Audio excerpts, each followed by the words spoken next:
वैसे क्या ये बात पता है कि दुनिया का पहला इलेक्ट्रॉनिक स्प्रेडशीट प्रोग्राम 1979 में बना था और उसने बिजनेसेस के काम करने का तरीका हमेशा के लिए बदल दिया। तो चलिए आज हम इसी स्प्रेडशीट की दुनिया को आसान भाषा में समझते हैं और इसके राज खोलते हैं। हम सबके पास लाइफ में कोई ना कोई डेटा जरूर होता है जिसे मैनेज करना पड़ता है, फिर चाहे वो महीने का खर्चा हो, ऑफिस के प्रोजेक्ट्स हो या बस घर के सामान की एक लिस्ट। तो सवाल ये उठता है कि इतनी सारी इंफॉर्मेशन को आखिर ऑर्गेनाइज, एनालाइज और स्टोर किया कैसे जाए। और इसका जवाब है स्प्रेडशीट। एक स्प्रेडशीट को ना एक डिजिटल लेगो सेट की तरह समझिए। आप इससे डेटा से लगभग कुछ भी बना सकते हैं। ये बेसिकली रोज और कॉलम्स का एक टेबल होता है जिसका काम डेटा को आसान तरीके से ऑर्गेनाइज करना, एनालाइज करना और स्टोर करना है। तो चलिए इस सेक्शन में हम स्प्रेडशीट की बिल्कुल बुनियाद को समझेंगे। हम देखेंगे कि आखिर स्प्रेडशीट है क्या, इसका इस्तेमाल किस लिए होता है और इसे रोजमर्रा की जिंदगी में डेटा को बेहतर ढंग से कैसे मैनेज किया जा सकता है। स्प्रेडशीट के इस्तेमाल तो बहुत सारे हैं, जैसे फाइनेंशियल एनालिसिस करना हो। सोचिए, अपने महीने की आमदनी और खर्चों को ट्रैक करना कितना आसान हो जाएगा। या बजट बनाना हो, अपने बिजनेस या अगले वेकेशन के लिए आराम से बजट तैयार कर सकते हैं। डेटा मैनिपुलेशन, मान लीजिए आपको कस्टमर डेटा को एनालाइज करना है या फिर स्टैटिस्टिक्स का एनालिसिस करना हो, जैसे स्टूडेंट्स के मार्क्स का एवरेज निकालना। अच्छा, अब जब हम ये जान गए हैं कि स्प्रेडशीट क्या है और किस काम आती है, तो चलिए इसके इंटरफेस का एक छोटा सा टूर लेते हैं। हो सकता है कुछ लोगों ने पहले स्प्रेडशीट यूज किया हो और कुछ ने नहीं। कोई बात नहीं, हम इसे बिल्कुल शुरू से समझेंगे। देखिए, एक स्प्रेडशीट की बुनियाद होती है रोज और कॉलम्स। इसे ऐसे समझ सकते हैं कि रोज जो हैं वो एक सड़क पर बने घरों की तरह हैं और कॉलम्स वो सड़कें हैं। रोज हॉरिजॉन्टल यानी लेटी हुई लाइनें होती हैं और उन पर नंबर्स होते हैं, जबकि कॉलम्स वर्टिकल यानी खड़ी लाइनें होती हैं और उन पर लेटर्स लिखे होते हैं। अच्छा, इसके अलावा भी कुछ जरूरी चीजें हैं। जो पूरी फाइल होती है उसे वर्कबुक कहते हैं, बिल्कुल एक किताब की तरह। उस किताब के अंदर हर एक टैब को वर्कशीट कहते हैं, जैसे कोई पन्ना हो। और जहां एक रो और कॉलम आपस में मिलते हैं, उस छोटे से बॉक्स को सेल कहते हैं, एक शब्द की तरह। और बस इसी तरह ये सब मिलकर एक पूरी कहानी बना देते हैं। तो अब जब इसकी बनावट समझ आ गई है, तो चलिए सबसे पॉपुलर स्प्रेडशीट सॉफ्टवेयर्स पर एक नजर डालते हैं। लोग अक्सर माइक्रोसॉफ्ट एक्सेल या गूगल शीट्स का नाम सुनते हैं, है ना?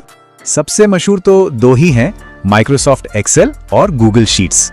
एक्सेल अपने पावरफुल फीचर्स और डीप डेटा एनालिसिस के लिए जाना जाता है, इसलिए प्रोफेशनल्स की पहली पसंद है। वहीं दूसरी तरफ गूगल शीट्स कोलैबोरेशन यानी साथ मिलकर काम करने के लिए बेस्ट है। ये क्लाउड पर है, जिससे कई लोग एक ही टाइम पर कहीं से भी इस पर काम कर सकते हैं। वैसे माइक्रोसॉफ्ट एक्सेल और गूगल शीट्स के अलावा भी मार्केट में कई और स्प्रेडशीट सॉफ्टवेयर हैं। कुछ और अच्छे ऑप्शंस हैं Apple numbers, Libre office Calc और अपाचे ओपन ऑफिस कैल्क। शायद कुछ लोगों ने इनमें से किसी प्रोग्राम का उपयोग किया हो। हर एक की अपनी अपनी खासियत होती है। तो अब आते हैं सबसे मजेदार हिस्से पर कि आखिर एक स्प्रेडशीट क्या-क्या कर सकती है। इस सेक्शन में हम एक स्प्रेडशीट की सुपर पावर्स के बारे में जानेंगे। मतलब हम देखेंगे कि स्प्रेडशीट डेटा को कैसे ऑर्गेनाइज करती है, कैलकुलेशन कैसे करती है और कैसे उसे तस्वीरों में बदल देती है। इसकी पहली सुपर पावर है organised data management. Spreadsheet data को व्यवस्थित करने का एक स्ट्रक्चर्ड तरीका देती है। फॉर एग्जाम्पल, कस्टमर्स की एक बहुत बड़ी लिस्ट को सिर्फ एक क्लिक से उनके नाम, शहर या खरीद के हिसाब से सॉर्ट किया जा सकता है। सोचिए कितना टाइम बचता है। अगली सुपर पावर है आसानी से कैलकुलेशन और एनालिसिस। मान लीजिए पूरे साल के सेल्स के आंकड़े हैं, उन्हें हाथ से जोड़ने के बजाय एक सिंपल सा फंक्शन यूज करके हर महीने की एवरेज सेल या टोटल प्रॉफिट सेकंड्स में निकाला जा सकता है। इतना ही नहीं, मैक्रोस जैसे एडवांस टूल से तो रोज के काम ऑटोमेट भी हो जाते हैं। और तीसरी सुपर पावर है powerful data visualisation. Spreadsheet raw और बोरिंग डेटा को समझने लायक चार्ट्स और ग्राफ्स में बदल सकती है। जैसे सेल्स को टाइम के साथ ट्रैक करने के लिए एक लाइन चार्ट, अलग अलग प्रोडक्ट्स की सेल्स कंपेयर करने के लिए एक बार चार्ट या मार्केट शेयर दिखाने के लिए एक पाई चार्ट बनाया जा सकता है। ये आंकड़ों को एक कहानी में बदल देता है। इन तीन सुपर पावर्स के अलावा स्प्रेडशीट्स के और भी कई फायदे हैं। इन्हें अपनी जरूरत के हिसाब से कस्टमाइज किया जा सकता है, टीम के साथ रियल टाइम में काम कर सकते हैं और किसी भी डिवाइस से कहीं से भी एक्सेस कर सकते हैं। सोचने वाली बात है कि आज की दुनिया में इनमें से कौन सी ताकत सबसे ज्यादा काम आती है। तो अब जब हमने स्प्रेडशीट की सुपर पावर्स को देख लिया है, तो चलिए बात करते हैं कि आखिर ये इतनी जरूरी क्यों है। अब तक की सबसे बड़ी सीख क्या रही है इस बारे में कि एक स्प्रेडशीट क्या कर सकती है। सच कहूं तो ये डेटा की यूनिवर्सल लैंग्वेज है।